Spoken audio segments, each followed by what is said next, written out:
In this video, I'll be showing you how to make a checkerboard pattern on a Rubik's Cube. So as you can see, I've done it over here.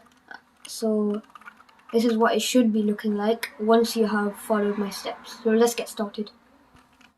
Right, so you need a fully solved cube just like this. The catch is if it's not solved, then it will not work. Okay, so now we need to start. Face the white side upwards, although it will work on any side.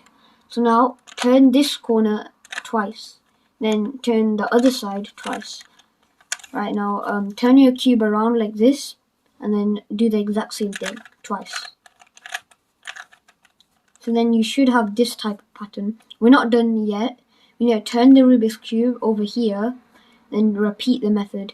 So up twice and up again. And that is the checkerboard pattern completed. As you can see, I've done it. So make sure to like and subscribe to this video. Bye.